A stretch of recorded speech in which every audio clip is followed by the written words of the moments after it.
If I can't walk you down the aisle, no one will, my father screamed, throwing lighter fluid on the white garment bag containing what he thought was my wedding dress. I watched calmly from my car as the flames engulfed the bag in my driveway, his face illuminated by the angry orange glow. My stepdad Tom, standing beside me, tried to step forward, but I held his arm. "Let him have this moment," I said quietly. "He needs it." My name is Olivia Chen, and at 28, I was watching my biological father throw his biggest tantrum yet. The irony? The burning dress was a $100 decoy from a thrift store. My real wedding gown, a stunning vintage piece that had belonged to Tom's mother, was safely stored at my fiancé's parents' house. I'd known my father would react this way. James Wilson had never handled loss of control well, especially when it came to me. When I told him I wanted my stepdad to walk me down the aisle, his face had turned that dangerous shade of purple I remembered from my childhood. "After everything I've done for you," he'd sputtered, pacing his immaculate living room. "I'm your father, your real father, real father." Those words echoed in my head, as I watched the flames die down. What made a real father? Was it the man who'd walked out when I was 8, only to reappear 4 years later demanding his paternal rights? Or was it Tom, who'd entered my life when I was 12, attending every school play, helping with math homework, and teaching me to drive with infinite patience? The flames were dying now, my father's shoulders heaving as he stood over the ashes. He turned to face me, his expression a mix of triumph and challenge. "There now, what are you going to do?" I smiled, reaching for my phone. "Send these videos to Mom. I'm sure her lawyer will be very interested in seeing you destroy property on her driveway." His face fell slightly. He hadn't noticed me recording. "You wouldn't dare," he growled, but uncertainty crept into his voice. "Try me," I replied, getting back into my car. "Oh, and Dad, thanks for making this decision even easier." Tom slid into the passenger seat, waiting until we were around the corner before speaking. "You knew he'd do this, didn't you? That's why you brought the fake dress." I nodded, keeping my eyes on the road.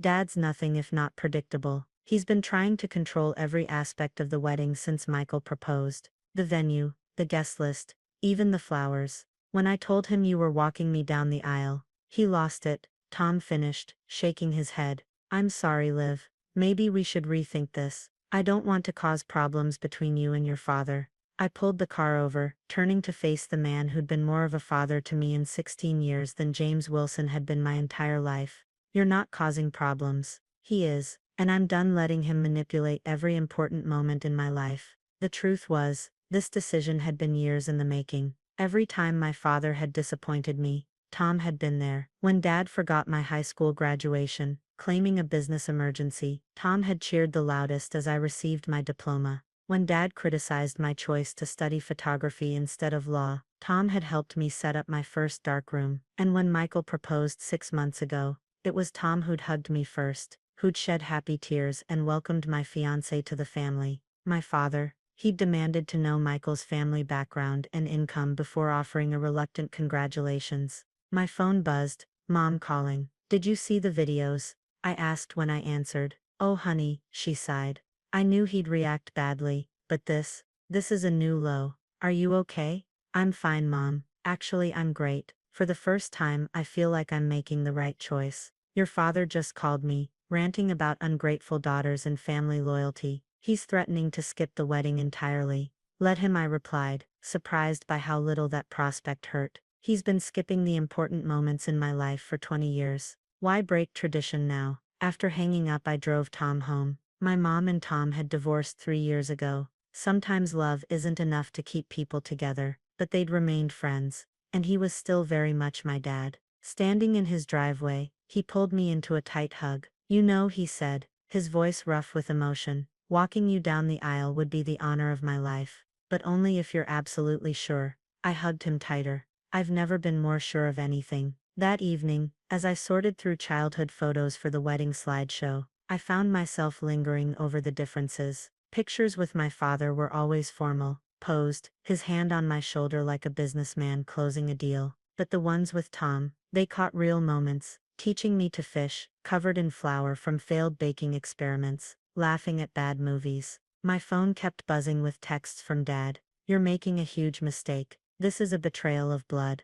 What will people think?" That dress was just the beginning. I forwarded each message to Mom's lawyer before blocking his number. The last thing I needed was his toxicity. In the final weeks before my wedding, the next morning, I met my mom for coffee. She looked worried, the kind of expression she used to wear during my parents' divorce. "Your father's been calling everyone," she said, stirring her latte. "Your aunts, uncles, even your grandmother. He's trying to turn the family against your decision." I took a sip of my coffee, letting the warmth steady me. And surprisingly, it's not working. I think burning the dress was the last straw. Even his own sister called him unhinged. I wasn't surprised. Dad had been burning bridges for years, not just with me but with everyone. His need for control, his rigid ideas about family and obligation, had pushed away anyone who dared to challenge him. "He's threatening to reveal family secrets at the wedding," Mom continued. "Says he'll make sure everyone knows the truth about why I left him." I laughed, actually laughed. Let him.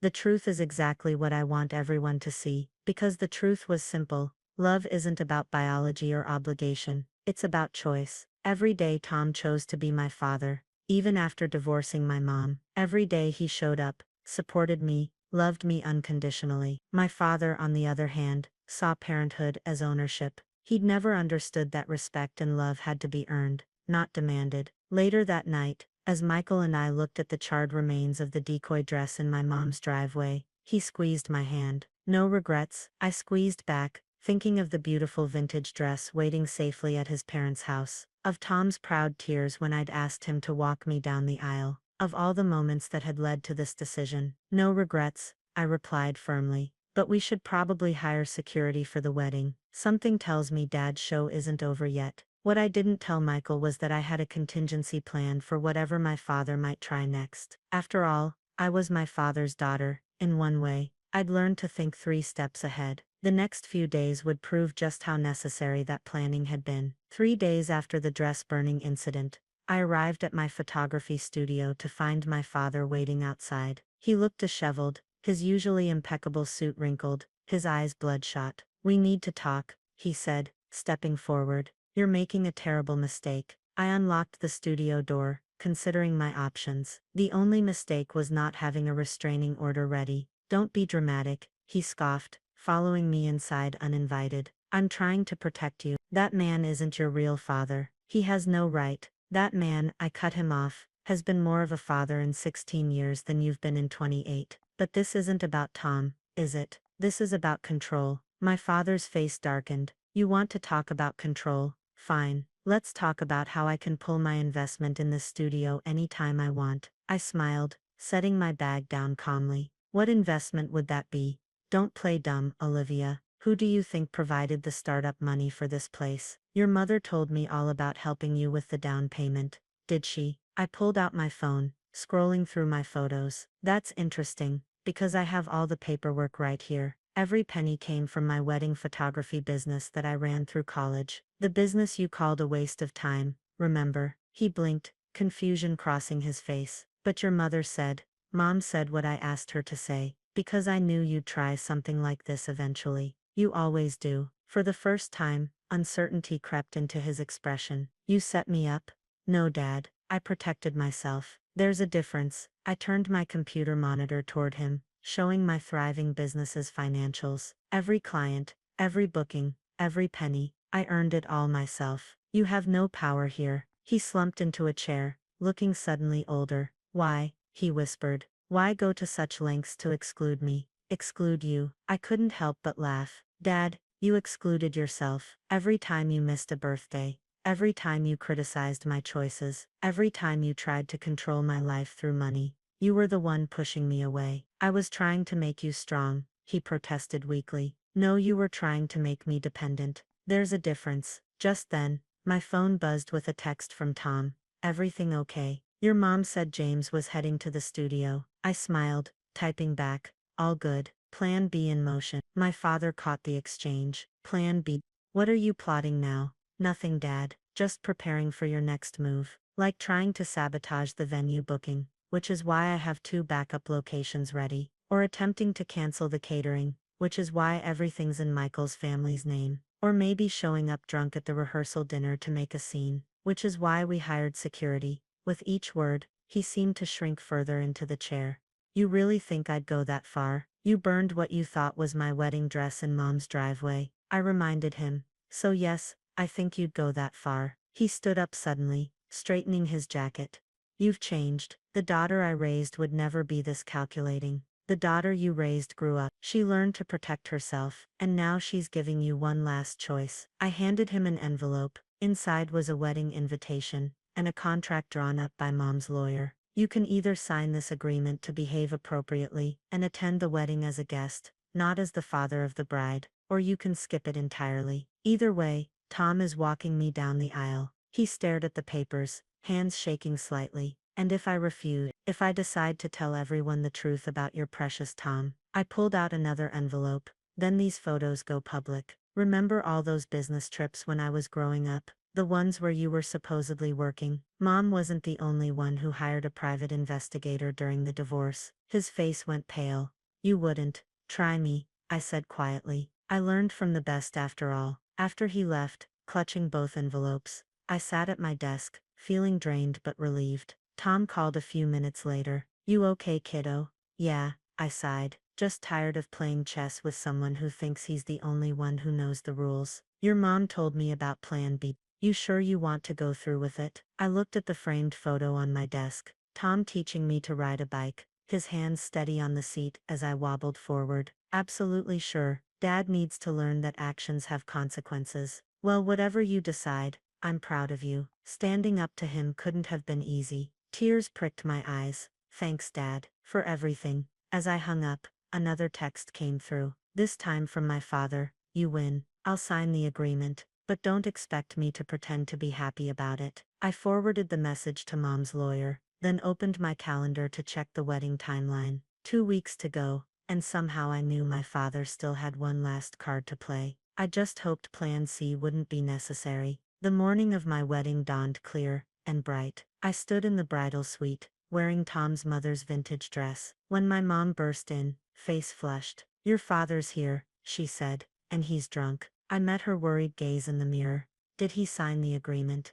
Yes, but then everything's going according to plan. I adjusted my veil, surprisingly calm. Is he making a scene? He's in the parking lot, telling everyone who'll listen about how you're betraying him. He's got some kind of box with him. I smiled, checking my phone. Right on schedule. My mom's eyes narrowed. Olivia, what did you do? Before I could answer, my father's voice boomed through the hallway. Where is she? Where's my ungrateful daughter? Security moved to intercept him, but I opened the door. Let him in. He stumbled into the room, clutching a familiar-looking box. His expensive suit was rumpled, his tie askew. You think you're so clever, don't you? With your plans and your contracts. But I've got proof of what kind of daughter you really are. He thrust the box forward triumphantly. Remember this, the dress I burned wasn't the only thing you tried to hide. My mom stepped between us. James, you're drunk, don't do this. But I touched her arm gently. It's okay, Mom. Let him open it. My father's hands shook as he ripped open the box. Everyone's going to see.